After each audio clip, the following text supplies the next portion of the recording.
ये राजपूत समाज बहुत उद्वेलित था और पूरे राजस्थान में नहीं, पूर्ण हिंदुस्तान में इस बात पर उद्वेलित था, क्योंकि जिस प्रकार से जो एनकाउंटर हुआ था और उस एनकाउंटर पर जो हमारी डिमांड थी कि एफआईआर जो दर्ज थी 24 तारीख वाली, उसकी जांच सीबीआई से कराई जाए, और इस बात को लेकर के काफी गामागामी चल रही थी। लेकिन सरकार ने आज हमसे पूर्णतः लिख करके दे दिया है कि हम सीबीआई से जांच कराने के लिए तैयार हैं। ये मुकदमे दर्ज, हाँ बताइए। अन्य जो मांगे थी उसके साथ में एसोसिएटेड मांगे, जितने मुकदमे दर्ज हुए हैं उन मुकदमों पर सरकार जो है सकारात्मक रवैया रखेगी और उनको समाप्त करने का प्रयास होगा।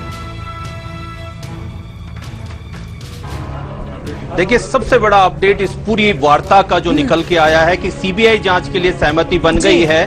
सरकार द्वारा अनुशंसा की जाएगी सीबीआई जांच की, और ये 2 मुकदमे हैं जिसके अंदर सुरेंद्र सिंह, जिसकी बॉडी अभी भी एसएमएस मोर्चरी में रखी हुई है, और आनंदपाल एनकाउंटर मामले पर, दोनों ही मामलों के अंदर सीबीआई जांच होगी। और सबसे बड़ी बात है कि सरकार ने कहा कि बड़ी वार्ता के बाद में ये फीडबैक निकल के आया और उसके बाद में ये घटनाक्रम हुआ और सीबीआई जांच की अनुशंसा राज्य सरकार द्वारा कर दी गई है।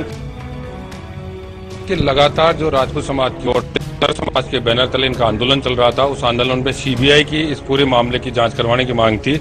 उसमें साफ तौर पे जो मेरे पास में ये दस्तावेज है, इसमें साफ तौर से लिखा है कि 24 तारीख का जो मामला था उसके बाद जो एफआईआर दर्ज हुई है उनकी राज्य सरकार सीबीआई जांच की अनुशंसा करेगी। यानी बहुत बड़ी सफलता सर समाज को एक तरह से कह सकते हैं। सरकार का भी बहुत बड़ा सकारात्मक रवैया इसमें रहा है। वहीं दूसरी बात जो आई है कि राज्य सरकार की ओर से इस मामले में जितने भी प्रकरण दर्ज हुए हैं उन प्रकरणों की का जो मामला है वो सहानुभूति पूर्वक विचार किया जाएगा। इसके अलावा जो आनंदपाल की पुत्री है जो विदेश में रह रही है, उसको यहाँ भारत आने में राज्य सरकार की ओर से कोई कठिनाई नहीं होगी, यानी वो बेहिचक आ सकती है।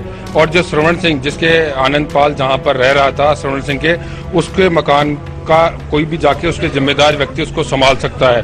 5वां जो कमांडो सोवन सिंह का परिवार से किसी को मिलना हो तो मिल सकता है वेदांता अस्पताल में। सीबीआई राजस्थान सरकार के अंडर बनी आती है, वो भारत सरकार के अधीन आती है ये सेवा। भारत सरकार के गृह मंत्रालय को राज्य सरकार की ओर से आनंदपाल प्रकरण की जांच की सीबीआई की अनुशंसा राज्य सरकार करेगी। अब इसके बाद में जो गेंद है वो केंद्र सरकार के गृह मंत्रालय के पाले में चली जाती है, और गृह मंत्रालय इसका परीक्षण करेगा कि जो रिपोर्ट यहाँ से राज्य सरकार की ओर जाएगी वो करती है नहीं करती वो बात का है। लेकिन पहली दृष्टिया जो राजपूत समाज के सर समाज के बैनर तले थी सीबीआई की जांच की अनुशंसा की बात राज्य सरकार ने वो मान ली है, वो सबसे बड़ी सफलता है। और दूसरी राज्य सरकार की ओर से बड़ी सफलता इस मायने में दी जाती, जो आंदोलन चल रहा था उस आंदोलन का आज पटाक्षेप कर दिया गया।